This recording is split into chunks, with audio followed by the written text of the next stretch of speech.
नमस्कार दोस्तों, मेरा नाम है हिमांशु चौधरी और रोजाना की तरह मैं लेकर आया हूँ एक बहुत ही प्यारी, प्रेरणादायक और इमोशनल कहानी। तो दोस्तों, कहानी कुछ इस तरह से है कि एक बार एक न्यायालय में एक मुकदमा आया जिसने सभी को झकझोर के रख दिया। अदालतों में प्रॉपर्टी विवाद व अन्य पारिवारिक विवाद के केस आते ही रहते हैं, मगर ये मामला बहुत ही अलग किस्म का था। मामला क्या था कि एक 60 साल के व्यक्ति ने अपने 75 साल के बूढ़े भाई पर मुकदमा कर दिया था। मुकदमा कुछ यूँ था कि मेरा 75 साल का बड़ा भाई अब बूढ़ा हो चला है, इसलिए वह खुद अपना ख्याल भी ठीक से नहीं रख सकता, मगर मेरे मना करने पर भी वह हमारी 95 साल की माँ की देखभाल कर रहा है। और जज साहब, मैं अभी ठीक हूँ, सक्षम हूँ, इसलिए अब मुझे माँ की सेवा करने का मौका दिया जाए और माँ को मुझे सौंप दिया जाए। न्यायाधीश महोदय का तो दिमाग घूम गया और मुकदमा भी चर्चा में आ गया। न्यायाधीश महोदय ने दोनों भाइयों को समझाने की बहुत कोशिश की कि आप लोग 15-15 दिन अपनी माँ को अपने पास रख लीजिए, मगर उन दोनों में से कोई टस से मस नहीं हुआ। बड़े भाई का कहना था कि मैं अपने स्वर्ग को खुद से दूर क्यों होने दूं? अगर माँ कह दे कि उसको मेरे पास कोई परेशानी है या मैं उसकी देखभाल ठीक से नहीं करता तो अवश्य छोटे भाई को दे दीजिए। अब छोटा भाई कहता है कि पिछले 35 साल से जब से मैं नौकरी में बाहर हूँ, अकेले ये सेवा किए जा रहे हैं।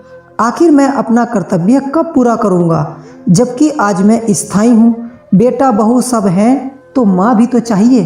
अब परेशान न्यायाधीश महोदय ने सभी प्रयास कर लिए, मगर कोई हल नहीं निकला। आखिरकार उन्होंने माँ की राय जानने के लिए उनको बुलवाया और पूछा कि वह किसके साथ रहना चाहती हैं। माँ जो थी वो कुल 30-35 किलो की बेहद कमज़ोर सी औरत थी। उन्होंने दुखी दिल से कहा कि मेरे लिए तो दोनों संतान बराबर हैं, मैं किसी एक के पक्ष में फैसला सुनाकर दूसरे का दिल नहीं दुखा सकती। आप न्यायाधीश हैं, निर्णय करना आपका काम है, जो आपका निर्णय होगा मैं उसको ही मान लूँगी। अब न्यायाधीश महोदय फिर फंस गए। आखिरकार न्यायाधीश महोदय ने भारी मन से निर्णय दिया कि न्यायालय छोटे भाई की भावनाओं से सहमत है कि बड़ा भाई वाकई बूढ़ा और कमज़ोर है। ऐसे में माँ की सेवा की जिम्मेदारी छोटे भाई को दी जाती है। फैसला सुनकर बड़ा भाई छोटे भाई को गले लगाकर रोने लगा।